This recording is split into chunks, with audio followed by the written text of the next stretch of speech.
इस शख्स पर ड्राइवर के गुस्से का कोई असर ना हुआ। वो पूरे इत्मीनान से आहिस्ता आहिस्ता कदम उठाता ड्राइवर की तरफ आया। ओ यार, क्या बात है, बोलता क्यों नहीं? ड्राइवर ने बदस्तूर मुतशैल होकर कहा। वो शख्स ड्राइवर के बिल्कुल करीब आ गया। इसने झुककर इसके कान में कुछ कहा। अच्छा। ड्राइवर का गुस्सा एकदम रफू चक्कर हो गया। इसने एक नज़र पीछे बैठे मुसाफिरों पर डाली, फिर मुड़कर इस शख्स को देखा जिसने इसके कान में सरगोशी की थी। इसके बाद वो भी मुसाफिरों की तरफ गर्दन मोड़कर बोला, यार यहाँ पर सारम कौन है? मैं हूँ सारम। सारम फौरन बोला, यार तुमको ये शख्स लेने आया है, ये कहता है कि तुम्हें लेकर जाएगा। ड्राइवर ने इस अजनबी शख्स की तरफ देखकर कहा। सारम ने गौर से इस अजनबी शख्स को देखा। इस शख्स को सारम ने पहली बार देखा था। सुर्ख सफ़ेद रंगत, काली तराशी हुई दाढ़ी, सफ़ेद लिबास, सुरमई वेस्ट कोट, सर पर गोल शीशे की टोपी। और वो शख्स जो था वो ड्राइवर के बिल्कुल पास खड़ा हुआ था। तभी ड्राइवर ने खिड़की को छोड़कर सारम की तरफ देखा। इसने वैगन का दरवाज़ा खोला और इसका हाथ पकड़कर किसी हद तक घसीटता हुआ बोला, आओ जनाब, जल्दी करो। सारम ने उतरने से पहले एक नज़र सवालिया तौर पर ड्राइवर को देखा। ड्राइवर फौरन बोला, यार उतर जाओ, ये तुम्हारा मेज़बान है तुम्हारा, उतर जाओ। सारम सोचे समझे बिना वैगन से उतर गया। सारम को उतरते देखकर इस अजनबी शख्स ने इसका हाथ छोड़ दिया और इसके साथ ही इसका बैग ले लिया। सारम के उतरते ही ड्राइवर ने एक लम्हा ज़ाया ना किया और इसने गाड़ी की स्पीड बढ़ा दी। वैगन के आंख से उजल होते ही सारम को एकदम एहसास हुआ कि इससे क्या गलती हो गई है। इसरार की आंखों में कोई पहचान नहीं थी। इसने महनाज को भी नहीं पहचाना था और ना ही जब्बार को जानता था। जब्बार के बच्चों को भी देखकर इसने अजीब तरह से उनकी तरफ देखा, जैसे उनको जानता ही नहीं। बस वो अपने गले में फ़ोन डाले घर में इधर उधर घूम रहा था। कभी वो लाउंज में बड़े सोफे पर खामोशी से बैठ जाता और कभी घर के लोगों को पलके छिपका छिपका कर अजीबोगरीब तरह से देखता। इसरार, चलो खाना खा लो। महनाज ने डाइनिंग टेबल पर खाना लगाकर इसे आवाज़ दी। खाना आ चुका है, चल इसरार अब खाना खा ले। इतना कहकर इसके गले से इसने टेलीफोन उतारकर सोफे पर रखा। फिर इसे बड़े गौर से देखता रहा, जैसे किसी की कॉल का मुंतज़िर है। चंद लम्हे इंतज़ार के बाद टेलीफोन को उंगली दिखाकर बोला, देखो खामोशी से बैठे रहना, मैं खाना खाने जा रहा हूँ। इसरार, हाथ धो लो। जब्बार ने इसे डाइनिंग टेबल की तरफ बढ़ते देखकर कहा, पेट्रोल लाओ, मेरे हाथ पेट्रोल से साफ़ होते हैं, यहाँ नलके में पेट्रोल ही आता है, तुम हाथ धोकर तो देखो। इसरार ने कोई जवाब नहीं दिया, खामोशी से वॉश बेसिन की तरफ बढ़ गया। वहाँ इसने पूरे सलीके से साबुन से हाथ धोए और जब्बार के पास बैठा बोला, पेट्रोल तो बिल्कुल असली मालूम होता है, देखो मेरे हाथ कैसे साफ़ हो गए हैं। जब्बार ने इसकी प्लेट में सालन निकाल कर दिया। महनाज ने इसके हाथ में रोटी थमा दी। इसरार ने बगैर हील हुज्जत किए खाना खाना शुरू कर दिया। जब तक वो खाना खाता रहा एक लफ्ज़ नहीं बोला, अलबत्ता खाना खाते हुए गर्दन हिला हिलाकर सबको दीवानों की तरह आंखें फाड़ फाड़ कर देखता रहा। इसरार के सर और दाढ़ी के बाल बेतहाशा बड़े हुए थे। जब्बार ने घर आते ही इसके कपड़े तो तब्दील करवा दिए थे, लेकिन बालों की कटिंग और नहलाना अभी बाकी था। वो इंसानों वाली हालत में आ जाए। खाना खाकर वो एकदम से फिर दोबारा से वॉश बेसिन पर गया और इसने पेट्रोल से हाथ धोए। अपने हाथों से छींटे उड़ाता हुआ लाउंज में चला गया। वहाँ इसका टेलीफोन रखा था। शाबाश, तुम तो बहुत अच्छे हो गए हो। कुछ नहीं बोले, अब बोलो, खूब तरह से आवाज़ें निकालो। इसरार ने टेलीफोन उठाकर गले में डाल लिया। ठहरो ठहरो, जब्बार जल्दी से इसके नज़दीक आया, अभी इस टेलीफोन को यहीं रखने दो। देखो मैं इस टेलीफोन के साथ क्या करता हूँ, मुझे भी एक टेलीफोन करना है। ज़रूर तुम टेलीफोन करो, मैं हूँ ना बाबा टेलीफोन वाला, मैं हूँ बाबा टेलीफोन वाला। वो लहक लहकर गाना गाने लगा। जब्बार ने इसका हाथ पकड़ कर उठाया और बोला, आओ इसरार, मेरे साथ चलो। आओ चलो इसरार। ओके। इसरार अजीबोगरीब तरह से उठा, जैसे वो जो कहता जा रहा था उसे वो करना ही था, और आंखें खूब अजीबोगरीब तरह से इधर उधर घुमा रहा था, जैसे उसकी आंखों में खौफ है। वो बेख्तियार जब्बार से लिपट गया। मुझे बचा लो, मुझे बचा लो। इसरार इसके गले लगा, इसकी गर्दन में मुंह छुपाए हुए काफ़ी देर खड़ा रहा। तब जब्बार से अलग हुआ तो इसके गले में हाथ डालकर बोला, आओ बाहर चलें। इसरार कुछ नहीं बोला, वो खामोशी से इसके साथ हो लिया। घर से थोड़ा दूर फासले पर मार्केट थी। जब्बार इसे बार्बर शॉप पर ले आया। इसरार, तुम्हारे बाल बहुत बढ़ गए हैं, आओ कटवा लो। इसरार ने घूर कर जब्बार को देखा और बोला, तुम कौन हो? मैं जब्बार हूँ, तुम्हारा बड़ा भाई, और मैं बाबा टेलीफोन हूँ। तुम टेलीफोन करोगे ना? ये कहकर इसने अपने गले को देखा। जब्बार को खतरा था कि इसरार की ज़हनी हालत कहीं और ज़्यादा बहक ना जाए, कहीं वो टेलीफोन की तलाश में भाग ना खड़ा हो। इसने फ़ौरन इसरार का हाथ थाम लिया। पहले बाल कटवा लो। तभी इसरार ने कहा, मेरा हाथ क्यों पकड़ा है? इसरार ने गुस्से से कहा, हम यहाँ बाल कटवाने आए हैं। जब्बार ने बड़े नर्म लहजे से कहा, तुम अंदर चलो। इसरार एकदम इसका मूड बदल गया। जब्बार ने इसका शुक्रिया अदा किया और इसका हाथ पकड़कर इसे दुकान में ले आया और एक कुर्सी पर बिठा दिया। जब्बार को खदशा था कि वो बाल कटवाते हुए खासा परेशान करेगा, लिहाजा मुतवक्का हंगामे के लिए ज़हनी तौर पर तैयार था। लेकिन इसरार ने इसको ज़रा भी परेशान नहीं किया। हैरत अंगेज़ तौर पर इसने बड़ी फर्माबरदारी से बाल कटवाए और शेप बनवाने के बाद इसकी शक्ल ही बदल गई। घर आकर इसने इसरार को फ़ौरन से रोक दिया और ये कहा कि अभी तुम कहीं भी नहीं जाओगे, अभी यहाँ पर बैठो, जो कुछ मैं कह रहा हूँ तुम्हें वो करना होगा। इसने इसरार को वॉशरूम का रास्ता दिखाया। इसरार कोई 1 घंटे के बाद वॉशरूम से निकला। जब्बार वाकई इसे देखता ही रह गया। इसे फिक्र थी कि कहीं वो नहा भी रहा है या कुछ और कर रहा है। अंदर से मुसलसल पानी गिरने की आवाज़ें तो आ रही थीं। इसे इत्मीनान हुआ कि वो अंदर नहा रहा है। जब वो 1 घंटे के बाद वॉशरूम से निकला तो वो बिल्कुल सूखा हुआ था। जब्बार ने अंदर दाखिल होकर देखा तो इसे वॉशरूम का नलका खुला हुआ नजर आया। पानी बुरी तरह बह रहा था, अलबत्ता शॉवर बंद था। अरे इसरार, तुम नहाए नहीं? जब्बार ने हैरत ज़दा होकर पूछा। नहाया तो हूँ, मैंने तो सारे नलके खोल कर नहाया हूँ। इसरार ने बड़ी मासूमियत से कहा। तुमने बस नलके ही खोले हैं, नहाए नहीं हो, जब्बार ने बताया। नहीं। इसने हैरत से अपने कपड़ों को देखा। ये देखो, ये बिल्कुल सूखे हैं। फिर वो जल्दी से वॉशरूम में घुस गया। अभी नहा कर आता हूँ। इसने वॉशरूम का दरवाज़ा खुला छोड़ा और फिर शावर खोलकर इसके नीचे कपड़ों समेत खड़ा हो गया। नहाओ भाई, साथ साथ अजीबोगरीब नारेबाजी कर रहा था। जब्बार ने अंदर आकर शावर बंद किया और बोला, ऐसे नहीं नहाते। तुम्हें नहाना भी नहीं आता? क्यों नहीं आता? आता तो है, वो बड़े यकीन से बोला।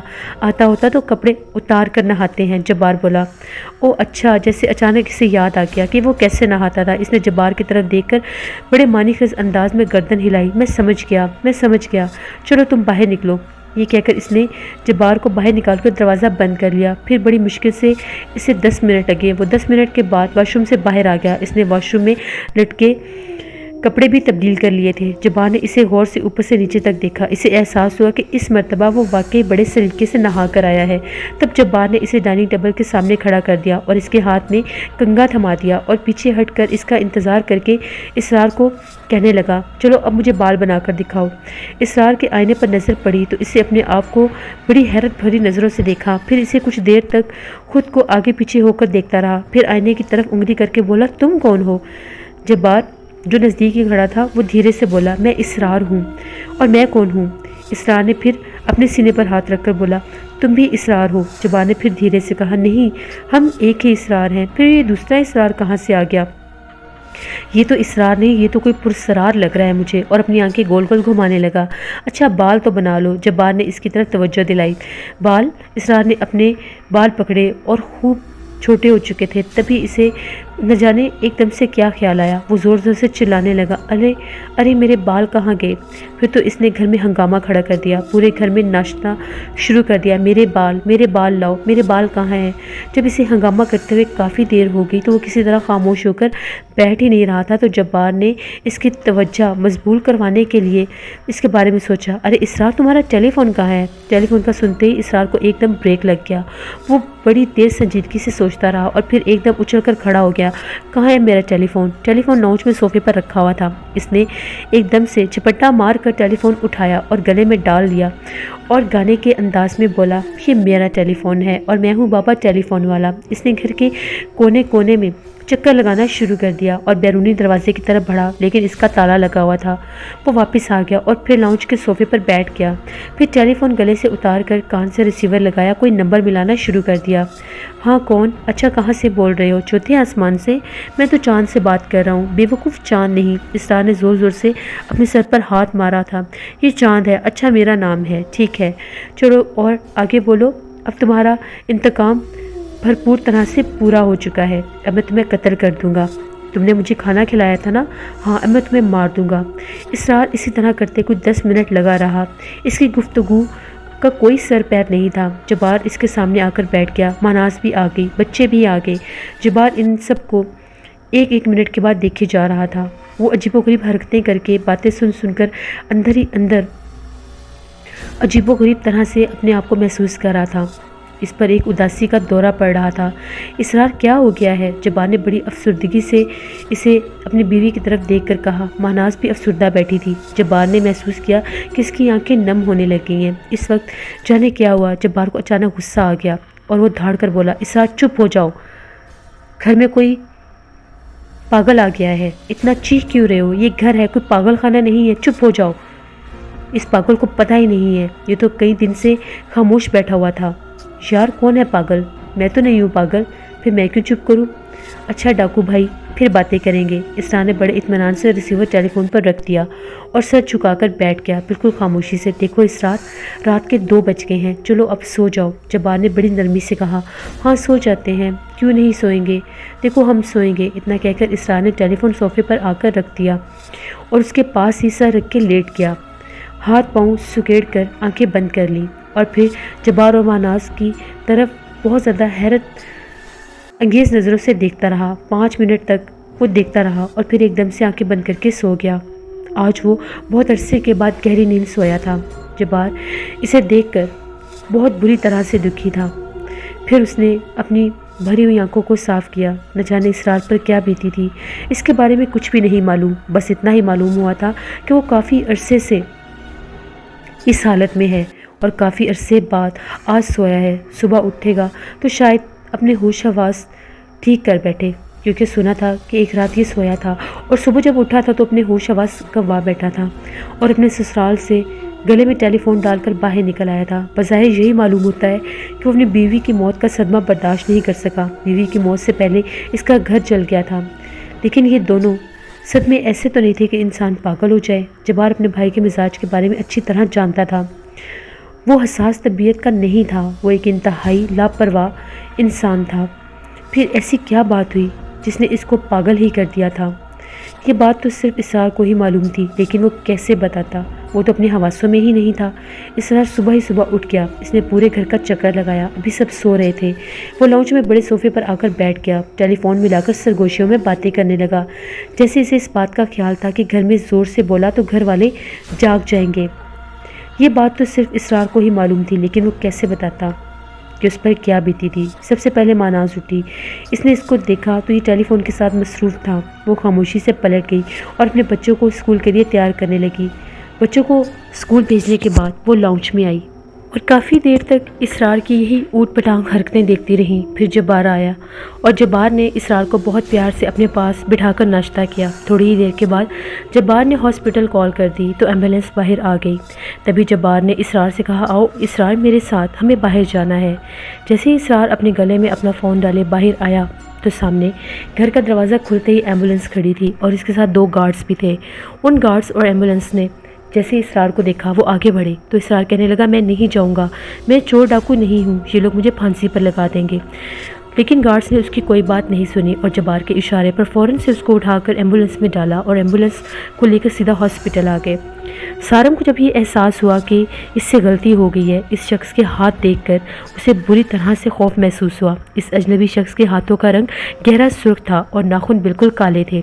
लेकिन वो क्या करता, इसे सोचने समझने का मौका ही नहीं मिला। वो वैगन में बैठा ये सोच रहा था कि आधे घंटे के बाद वो ज़ियारत पहुंच जाएगा। वहां पहुंचकर हसन अली की तलाश के लिए कहीं आगे पीछे होगा। अभी वो इन्हीं तानों बानों में उलझा हुआ था। अचानक वैगन रुकी। ड्राइवर ने इसका नाम पुकारा और इस अजनबी मेज़बान बताकर नीचे उतरने को कहा। इसने अजनबी की आमद को एक गैबी मदद समझा और इस अजनबी को वाकई अपना मेज़बान समझकर वैगन से नीचे उतर आया। वैगन जा चुकी थी। इसका बैग अजनबी के हाथों में था। वो बड़े पुरसरार अंदाज में सारम को देख रहा था। इसी असना में इसने बहुत तेज़ी से एक जीप अपनी तरफ मुखालिफ सिमत से आती देखी, जो आंधी तूफान की तरह एकदम से आती हुई नजर आई। जीप की क़यामत की रफ्तार देखकर सारम ने सड़क के एक तरफ होना चाहा। इसी वक्त इस अजनबी ने इसका हाथ अपनी गिरफ्त में ले लिया और ये गिरफ्त इतनी सख्त हो चुकी थी कि अगले चंद लम्हे हलाकत खेजी का अंदाज़ा करके सारम का दिल उछलकर हलक में आ गया। इसका ख्याल था कि जीप इसे कुचलती हुई निकल जाएगी। मौत और ज़िंदगी के दरमियान महज चंद लम्हों का फासला था। आखिरी कोशिश के तौर पर इसने अपना हाथ झटका देकर अजनबी शख्स से छुड़वाना चाहा, लेकिन इसकी गिरफ्त बहुत मजबूत थी। इस झटके का इस पर कोई असर नहीं हुआ और वो अपनी जगह से हिल भी नहीं सका। फिर जैसे ही जीप इसके सर पर आई वो इस तरारी طور پر گھوم کر اجنبی کے پیچھے ہو گیا اور وہ جیپ ایک جھٹکے سے رک گئی۔ فوراً ہی اس کا اگلا دروازہ کھلا۔ اجنبی اسے لیتے ہوئے دروازے کی طرف بڑھا اور گاڑی میں بیٹھنے کا اشارہ کیا۔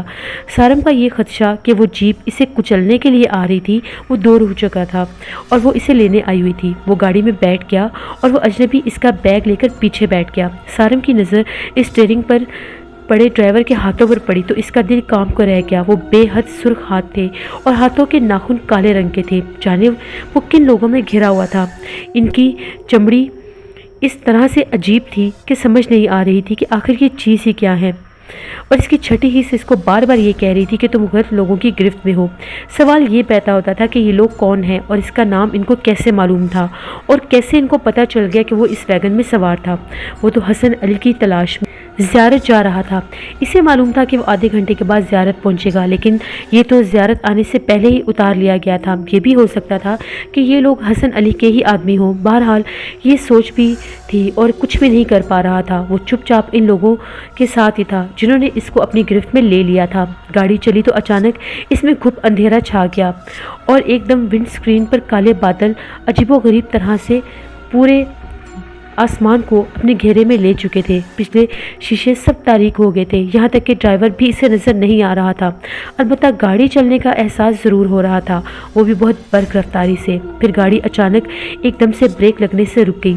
سارم اگر اندازے سے یہ چیز دیکھ سکتا تو اس کا ہاتھ ڈیش بورڈ پر تھا اور اس نے بہت زور سے ونڈ اسکرین سے ایک دم سے ٹکرایا اور اپنی نشست کو سنبھال نہیں سکا۔ اس کا سر بہت زور سے ونڈ اسکرین کے اوپر جا کر لگا۔ پھر ایک جھٹکے سے دروازہ کھلا اور آواز، نیچے اترو۔ سارم کو وہ اجنبی شخص باہر کھڑا نظر آیا۔ اس کے ہاتھ میں بیگ تھا۔ وہ فوراً جیپ سے اتر گیا۔ اجنبی نے اس کا بیگ اس کے ہاتھ میں دیا۔ اتنے میں جیپ چل پڑی اور وہ اجنبی اچھل کر جیپ میں سوار ہو گیا اور ایک زوردار آواز کے ساتھ دروازہ بند ہوا اور جیپ سناٹے مارتی ہوئی اس کی آنکھوں سے اچھل ہو گئی۔ اس جیپ پر کالے شیشے چڑھے ہوئے تھے اور گاڑی کے اندر کا منظر تاریک تھا۔ گاڑی کے جانے کے بعد وہ تنہا رہ گیا۔ اونچے پہاڑوں کے درمیان چھوٹی سی کچی سڑک بل کھا کر گزر رہی تھی۔ یہ وہی جگہ تھی جہاں سے جیپ آنن فانن اس کی آنکھوں کے سامنے سے اچھل ہو گئی تھی۔ اس کے پاس کوئی بھی آدم نہ آدم کی ذات تھی۔ چاروں طرف گہرا سناٹا چھایا ہوا تھا۔ یہ کس قسم کی آواز تھی؟ اسے کچھ سمجھ میں نہیں آ رہا تھا۔ آخر یہ کون لوگ تھے؟ اسے معلوم نہیں تھا کہ اس وقت وہ کہاں ہے۔ اونچے پہاڑوں کے درمیان میں گزرتی ایک چھوٹی سی کچی سڑک پر وہ لاوارثوں کی طرح جا رہا تھا۔ آسمان پر گہرا اندھیرا چھایا ہوا تھا، ٹھنڈی ہوا چل رہی تھی۔ اس کی سمجھ میں نہیں آ رہا تھا کہ آخر یہ کس قسم کا مذاق کیا گیا ہے۔ بہرحال جو کچھ بھی تھا انتہائی سنگین مذاق تھا۔ اب وہ کیا کرے، کہاں جائے؟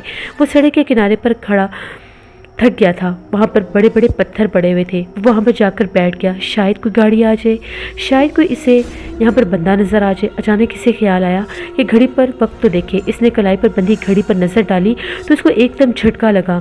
اب وقت 5 بج رہے تھے۔ کوئٹہ سے اس کی ویگن 11 بجے چلی تھی۔ کوئٹہ سے زیارت کا سفر 3 گھنٹے کا تھا۔ اگر ویگن سے اسے نہ اتارا جاتا تو 2 بجے کے قریب زیارت پہنچ چکا ہوتا، لیکن اس وقت تو 5 بج رہے تھے۔ 3 گھنٹے مزید ہو گئے تھے۔ کیا وہ زیارت میں گیا تھا یا زیارت کو کہیں پیچھے چھوڑ آیا تھا؟ اور اس وقت وہ کہاں تھا؟ آخر وہ کیسے معلوم کرتا؟ آخر وہ کب تک اس پتھر پر بیٹھا رہے گا اور اس پتھر پر بیٹھا بیٹھا کہیں پتھر کا ہی نہ ہو جائے؟